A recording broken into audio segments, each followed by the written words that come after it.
eu queria que o senhor falasse um pouco, comentasse um pouco da atuação dos senadores que hoje representam São Paulo no Senado. O que falta para eles? O que acontece? Analisar porque eu tenho um deles concorrendo contra mim. Então, eu prefiro não analisar porque eu acho que perde um pouco de legitimidade. Você confunde a análise com o próprio interesse. Eu tenho interesse de ganhar.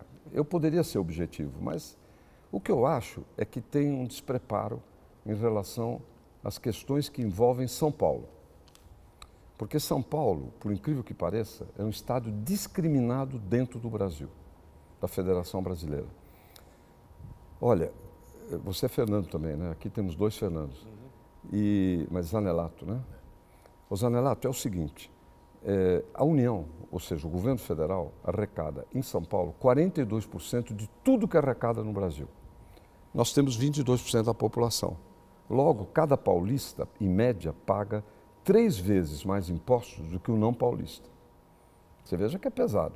Em compensação, das despesas federais, só 10% vem para São Paulo. É uma injustiça. É uma injustiça. É que a gente está acostumado e não percebe. Por exemplo, estradas no estado de São Paulo são todas estaduais, as principais. Nos outros estados isso não acontece, não. São federais. Aliás, elas são melhores aqui porque são estaduais. Das 20 melhores do Brasil, 18 estão em São Paulo. Universidades, a Universidade Federal aqui é pequenininha.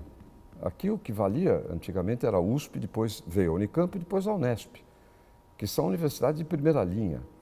E é o Estado que mantém, não é o governo federal. Nos outros estados é o governo federal que mantém a principal universidade.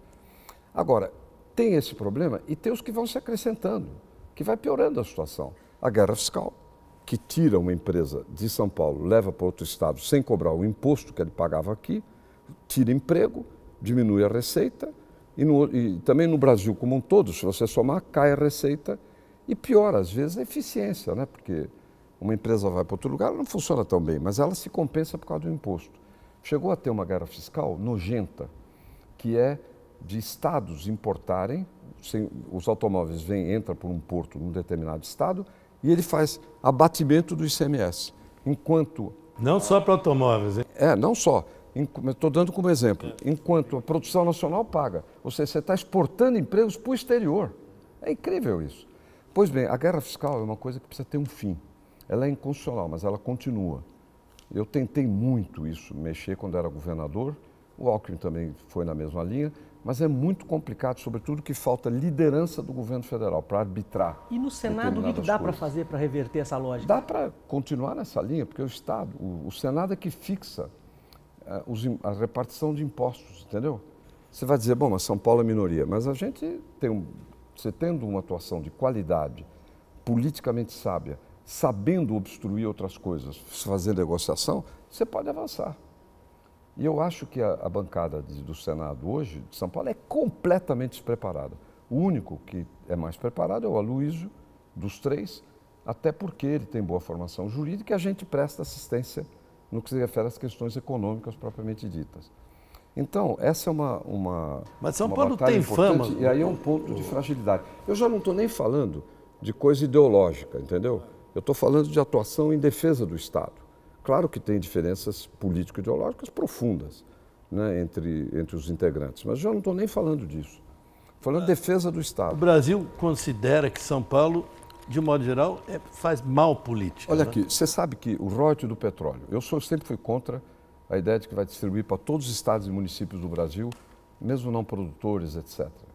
Por quê? Porque o governo federal já arrecada o royalty, ele que deve alocar despesa, tal. Eu acho que devia fazer um fundo, como os países civilizados fazem, aplica esse dinheiro e tira dos juros para poder gastar. Não quer comer o principal. Você come o principal, é como você ter uma casa e você, para manter um nível alto de consumo, você vai vendendo uma parte do terreno, os móveis, entende? É uma coisa que não dura. E o Brasil está fazendo isso com o petróleo. Mas teve a lei que votaram. Sabe quanto vem para São Paulo dos royalties? 1%. Ou seja, já não basta uma situação injusta, vai piorando. Vocês sabiam disso que eu estou falando? Não. Não é assunto que é posto. Você percebe? São Paulo não tem um número de deputados menor também? Tem. Essa é uma história que ninguém fala, mas sabia disso?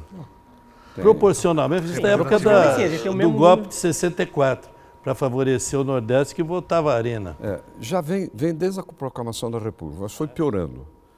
E na Constituinte piorou mais, porque estabelecer o piso, nenhum estado pode ter menos de 8 deputados.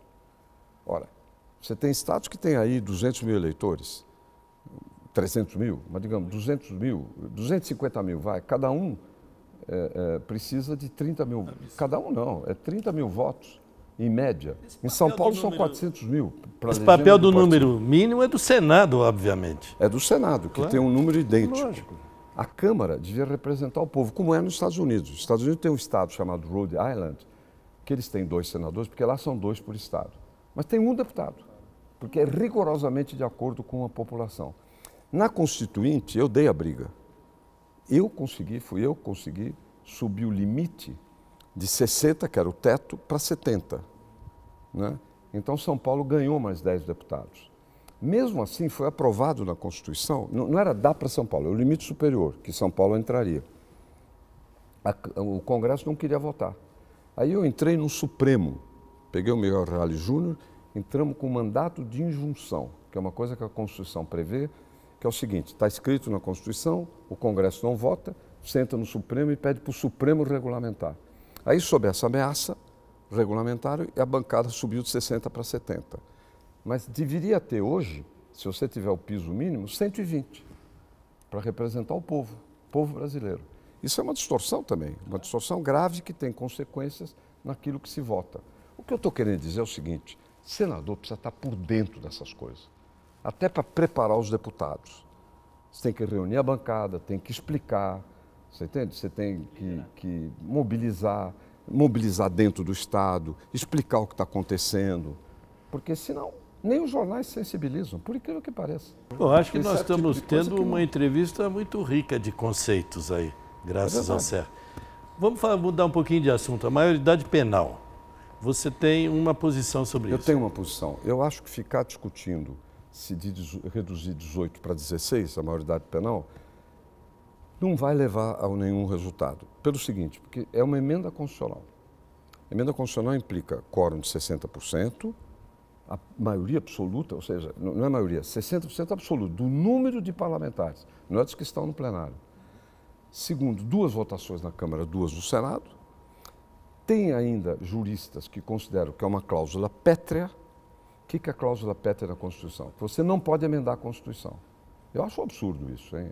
Mas eu mesmo aprovei, quando foi votada a Constituição, eu mesmo votei a favor. A gente às vezes não...